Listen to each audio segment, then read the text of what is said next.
Mi padre miraba directo a mis ojos cuando firmó los papeles. Sin vergüenza, sin temblor en la mano. Yo solo lo observé en silencio desde el otro lado de la habitación. No reaccioné porque no sabían lo que se les venía encima. Me llamo Valentina Ríos. Tengo 34 años. Nací en Medellín, Colombia, pero crecí en un apartamento pequeño en el barrio Laureles, rodeada de fotografías en blanco y negro, flores de tela y el olor a madera vieja de una caja que mi abuela Rosario jamás dejó que nadie tocara. Esa caja era nuestra historia. Adentro guardaba las joyas de la familia. Un collar de esmeraldas que había pertenecido a mi bisabuela. 2 anillos de oro con iniciales grabadas. Unos aretes de perlas que mi abuelo trajo de Cartagena como regalo de bodas. Una pulsera de rubíes que según mi abuela valía más de 40 millones de pesos. No por su precio en el mercado, sino por lo que representaba. 4 generaciones de mujeres que habían sobrevivido guerras, pobreza y pérdidas.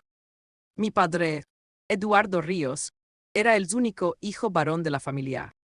Un hombre seductor, carismático, con una sonrisa que convencía a cualquiera de cualquier cosa. Se casó con mi madre en 1988, desde entonces vivió siempre un poco por encima de sus posibilidades. Negocios que no funcionaban. Deudas que aparecían y desaparecían. Amigos que venían en épocas buenas y se esfumaban en las malas. Yo no lo admiraba, pero lo amaba. Ese era mi primer error. Cuando tenía 12 años, mi abuela Rosario me llamó a su cuarto una tarde de diciembre. Olía a eucalipto y a café recién colado. Me tomó las manos, las miró por un momento largo, y me dijo algo que no entendí bien en ese entonces. Valentina, estas joyas no son mías. Son de ustedes, las mujeres de esta familia. Cuando yo me vaya, cuídalas.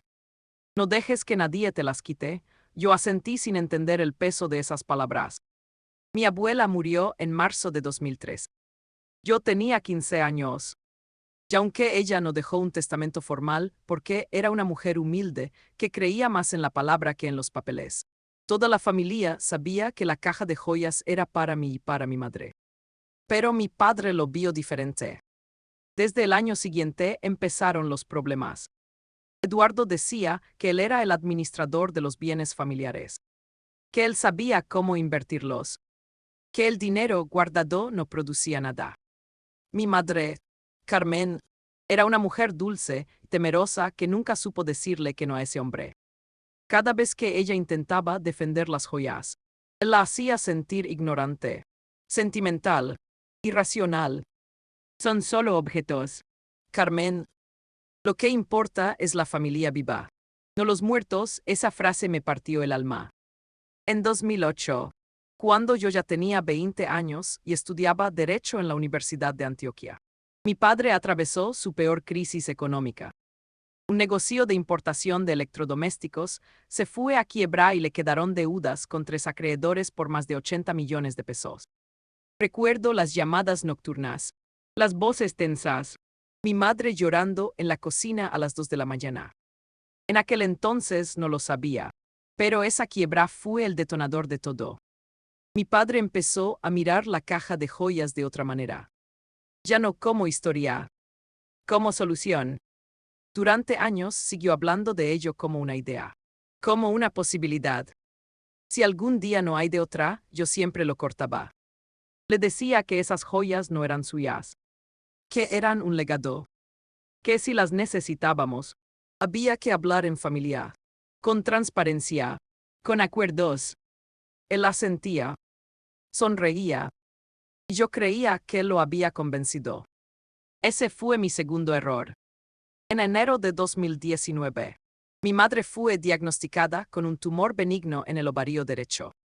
Necesitaba cirugía. La operación en clínica privada costaba 18 millones de pesos. Los seguros cubrían la mitad. Faltaban 9 millones. Yo tenía en ese momento 31 años. Trabajaba como abogada en un bufete mediano en Bogotá y no tenía esos 9 millones disponibles de inmediato. Mi cuenta de ahorros tenía 4 millones y medio. Le pedí 2 semanas para conseguir el resto. Mi padre dijo que él lo resolvería. No le pregunté cómo. Debí haberlo hecho. La operación fue el 14 de febrero de 2019, el día de los enamorados. Mi madre salió bien. La cirugía fue exitosa. Y cuando le pregunté a mi padre de dónde había sacado el dinero, me dijo que un amigo le había prestado, que ella lo estaba pagando. Me lo creí. Meses después descubrí que ese amigo era en realidad un prestamista que cobraba intereses del 8 mensual. Y que para pagar esa deuda, mi padre ya había tomado decisiones que yo todavía desconocía. Lo que sucedió después lo cambió todo. Fue mi prima Daniela quien me llamó ese domingo de octubre de 2021. Eran las 10 de la mañana. Yo estaba en Bogotá, preparando un caso. Su voz sonaba extraña, tensa, como si no supiera bien cómo empezar. Vale, tú sabías que el tío Eduardo vendió las joyas de la abuela, el mundo se detuvo. ¿Qué las vendió? Hace como 3 meses. En una joyería en el centro. Mi mamá se enteró por casualidad porque el dueño de la joyería conoce a alguien de la familia. Colgué. Llamé a mi padre. No contestó. Llamé a mi madre. Silenció. Llamé 4 veces más. Tomé un vuelo esa misma tarde a Medellín. Cuando llegué a la casa de mis padres, encontré a mi madre sentada en la sala con los ojos rojos. Mi padre estaba en el comedor, tranquilo, tomando café como si nada. ¿Dónde están las joyas de la abuela? Le pregunté. Él me miró. Tomó un sorbo de su taza. Y respondió con una calma que me heló la sangre. Las vendí.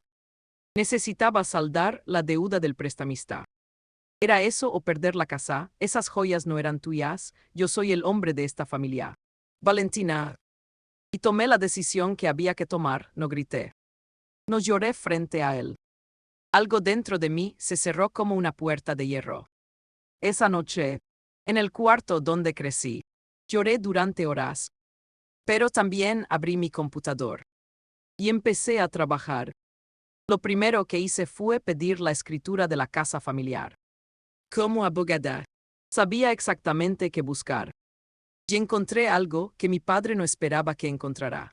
La casa en Laureles, valorada en aproximadamente 380 millones de pesos. Había sido comprada en 1979 con dinero de mi abuelo paterno.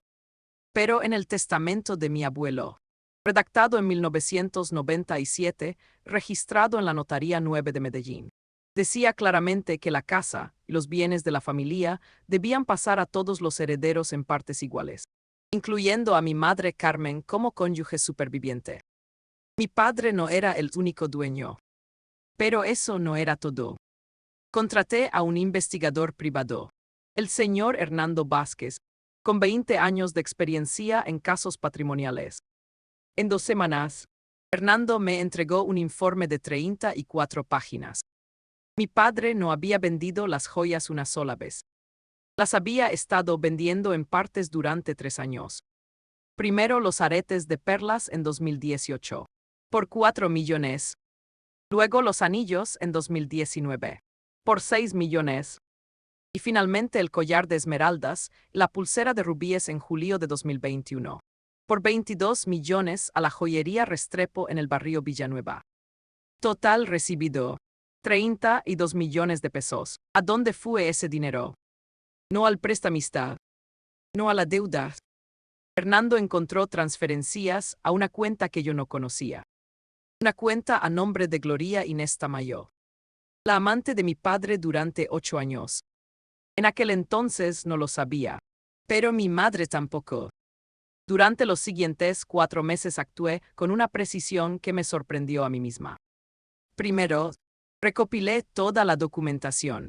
El testamento del abuelo, las escrituras de la casa, los recibos de venta de las joyas obtenidos mediante una solicitud formal a la joyería, los registros de transferencia bancaria conseguidos legalmente a través de una denuncia preliminar ante la Fiscalía, y el informe del investigador Hernando. Segundo, contacté a un abogado especialista en derecho sucesoral penal, el Dr. Mauricio Salcedo, quien revisó el caso y confirmó lo que yo ya sospechaba. Mi padre había cometido un delito. Vender bienes que pertenecían a una sucesión sin autorización de todos los herederos. En Colombia, apropiación indebida agravada. Pena de 4 a 10 años. Tercero, y esto fue lo más difícil, le conté todo a mi madre. Carmen lloró durante 2 días seguidos. No por las joyas, por la traición de 8 años con Gloria Inés.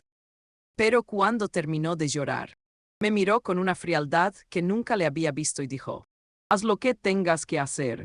Mija. Cuarto, presenté la denuncia formal ante la Fiscalía General de la Nación el 15 de febrero de 2022, exactamente un año después de la operación de mi madre. No le dije nada a mi padre. Seguí llamándolo los domingos. Seguí enviándole saludos en su cumpleaños. Seguí siendo su hija modelo mientras los engranajes de la justicia giraban en silencio. Era un martes ordinario de abril de 2022. Las 8:47 de la mañana. Mi padre estaba desayunando en su casa cuando tocaron a la puerta. Eran 2 agentes del Cuerpo Técnico de Investigación de la Fiscalía, acompañados de un fiscal auxiliar y una orden de captura firmada por el Juzgado 12 Penal de Medellín. Mi prima Daniela me llamó en pánico. Vale, hay policías en la casa de tu papá, lo sé. Le respondí. Eduardo Ríos fue detenido ese día por los delitos de apropiación indebida agravada de bienes sucesorales, fraude en administración de bienes ajenos. La investigación también dejó en evidencia los años de infidelidad, lo cual, aunque no era un delito, destruyó su reputación en el vecindario donde había vivido más de 30 años. Yo no estaba en Medellín ese día. Estaba en mi apartamento en Bogotá, mirando por la ventana la avenida 127, con una taza de té en la mano. Sentí algo que no sé describir bien. No fue alegría. No exactamente. Fue más como alivio. Como cuando termina una tormenta larga y el aire huele distinto. 3 meses después, el proceso judicial llegó a un preacuerdo. Mi padre, asesorado por su abogado, aceptó cargos. Fue condenado a 30 meses de prisión domiciliaria, el pago de una indemnización de 32 millones de pesos a mi madre y a mí, y la cesión de sus derechos sobre la casa familiar. La casa quedó a nombre de Carmen Ríos de Ríos. Mi madre. La joyería Restrepo, al verse implicada en la compra de bienes posiblemente ilícitos, acordó una restitución parcial. Recuperamos la pulsera de rubíes, que aún no había sido revendida, por un valor simbólico de 2 millones de pesos que pagué yo misma. Hoy, la pulsera de rubíes está otra vez en Medellín. No en una caja cerrada, sino en la muñeca de mi madre, que desde el año pasado vive sola en la casa de Laureles, con su jardín lleno de flores, sus fotografías en blanco y negro, y una paz que nadie le puede quitar. Yo visito cada 2 meses. Nos sentamos en el patio a tomar café, que a veces ninguna de las dos dice nada. Solo miramos las flores. No guardó rencor. Eso sería mentira. Pero tampoco guardó amor por alguien que eligió el dinero y la mentira sobre su propia familia. Lo que sí guardó es esto: la certeza de que la justicia, cuando se busca con paciencia, con inteligencia y con pruebas, siempre llega. Y que mi abuela Rosario, donde esté, puede estar tranquila.